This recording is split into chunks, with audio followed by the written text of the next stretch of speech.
Should Manchester United fans be concerned about Jim Ratcliffe's messages to Ruben Amorim, or is it a good thing? We're going to discuss that. I want to hear your guys' opinions and thoughts below. We're going to talk about Bruno, his reaction, his response to this. Bruno was responding like a captain. We're going to talk about the 3-year plan. Obviously the report that came out a couple of weeks ago that, Ratcliffe himself said that Amorim should get 3 years. We're going to link that back to this news story. We're going to talk about Amorim and the support he's felt from Jim Ratcliffe, but also more updates on Shea Lacey in training again. We obviously did a big live stream on him earlier.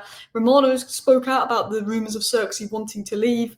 And Rashford, he wants his Barcelona move. Could we be getting some money for Rashford soon? So, hello, and welcome back to Alice Talks Football, and welcome back to your 10-minute Manchester United news, transfer news, and update roundup show. If you're new to the channel, every single evening I do a 10-minute video rounding up all the news for you guys, and I want to get through the first 3 or 4 stories in one, and then I'm going to go back and give you my thoughts on it. So this is the first bit. This is 4 parts. This is part 1. So Ruben Amorim was asked about Jim Ratcliffe's support. He said he keeps repeating it to me. Sometimes he sends me messages after the matches, but Jim and I know that football doesn't work that way. The most important thing is the next match.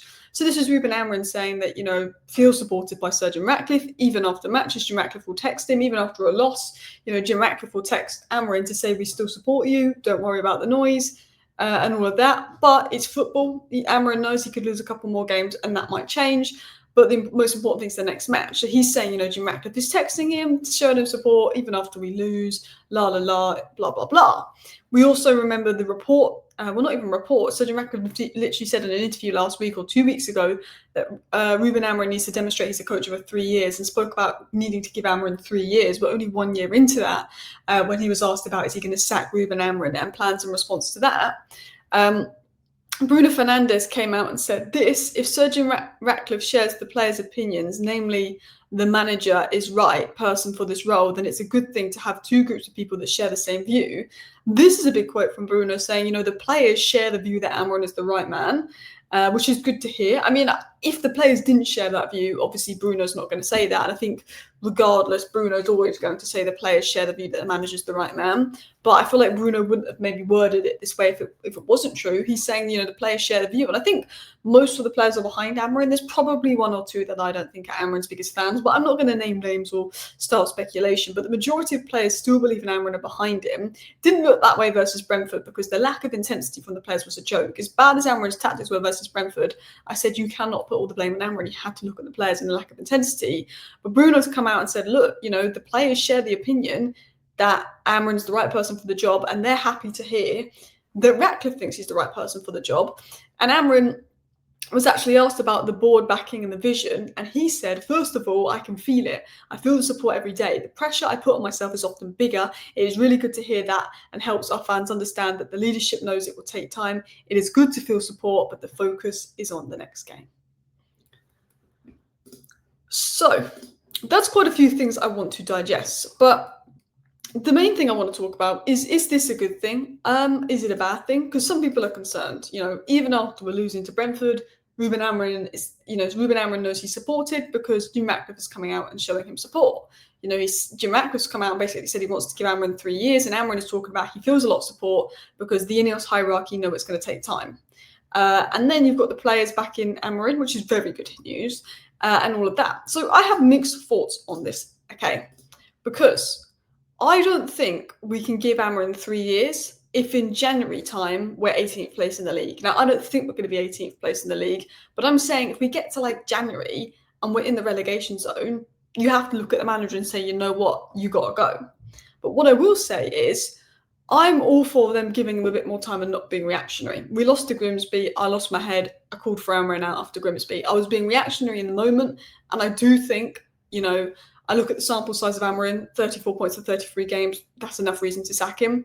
But I do also think maybe we need a little bit of a bigger sample size from this season because I think it's hard to predict how the season's going to go. If Bruno scores those penalties, we could be in 5th. The big chances we've missed having the highest XG, being in games, but we've been crap in those games for a bit, but then we've been really good in those games for a bit, and we've had the hardest opening fixtures. It's quite hard to tell, and it's quite hard to judge right now how the season's going to go. My frustration is that Amorim does the same thing over and over again. He isn't changing his tactics, and his approach. And ultimately, if we've got 34 points from 33 games and he's still using the same approach, I have concerns that Amorim's not going to be able to turn it around, you know? But I also look at the small sample size. You know, we can be reactionary after Grimsby, we can be reactionary after Brentford and say, get him out, gone. I think Brentford was 50% Amorim, 50% players. We can be reactionary after Man City and say, get him out, gone. Whereas the board are having a more patient approach, which is absolutely fine. For me, all I want is Amorim to succeed. I want Amorim to prove me wrong. I don't think Amorim is going to succeed because he's doing the same thing over and over again, and we've got 34 points from 33 games. I'm not judging Amorim off a few games this season. I'm judging off a whole, and that's why I think unless he adapts his approach, he probably won't succeed and be sacked. But I want nothing more than to be wrong about Amorim. I want to be wrong.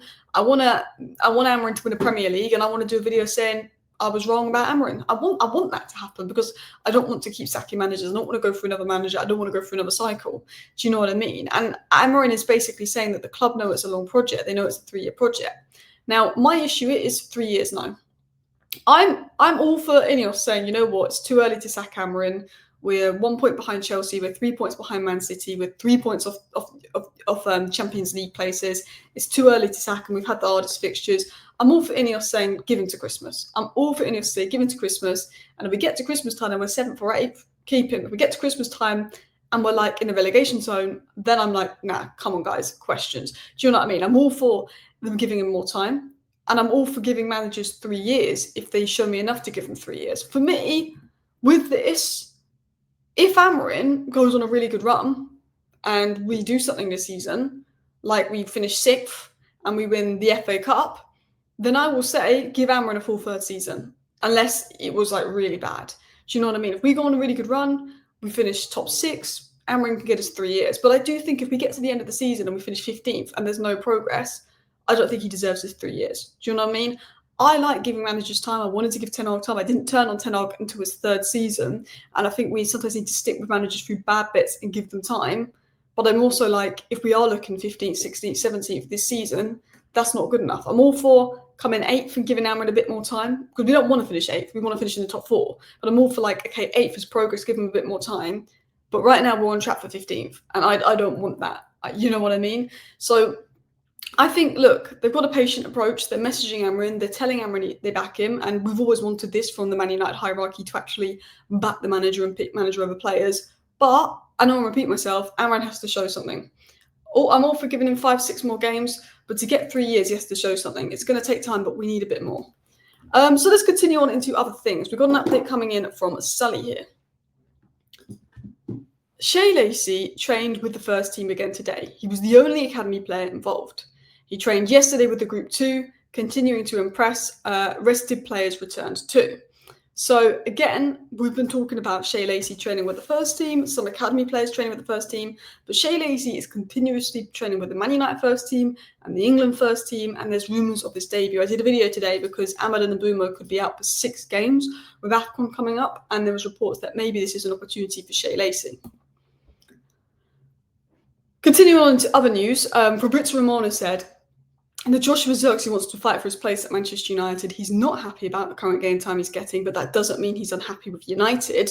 So that was said by Romano. Zirkzee's not unhappy necessarily at United or with United. I think Zirkzee's in a position where he understands we haven't got many games. Sesko's the number 1 striker. Cunha, Mount, and Mbumo, Bruno, Ahmad can all play 10. I think Zirkzee understands why he's not getting minutes, but he wants to fight for his place to prove a point. And the problem that Zirkzee's had is Zirkzee hasn't even had the minutes yet to prove a point. Zirkzee hasn't had enough minutes to prove his point. He's not even getting those minutes, which makes it harder for him. So 100% get where Zirkzee's at. I think he's looking to leave in January for World Cup minutes, but I think he's ready to fight for his place, and I think he wants to make it work at United because he rejected clubs last January and he rejected clubs in the summer to try and make it work. And then last but not least, this was said by Romano. Marcus Rashford wants to stay at Barcelona beyond his loan period. He's also open to discussing a new salary structure compared to his Manchester United deal to help facilitate a permanent move if Barcelona sign him up. Great news. Perfect news. Football over wages. I'll tell you what, Jadon Sancho, take some notes from Marcus Rashford. He's taken a wage cut to go to Barcelona. I'm telling you this now. Rashford, I think, would go to Barcelona on half the salary he's on at Man United. Now, let's be honest, he's on about 320 grand a week at Man United, so that's 160k a week at Barcelona or something like that. You know, he's still on a lot of money. It's not like he's going from loads to nothing. But you look at the money Sancho's on, same as Rashford, he wouldn't take a wage cut to leave. And I just think Rashford is showing football over wages, and hopefully more Man United players that won't get overpaid, and hopefully we don't overpay players in the future, will take notes and prioritise football over wages. Anyway, thank you for watching. Bye.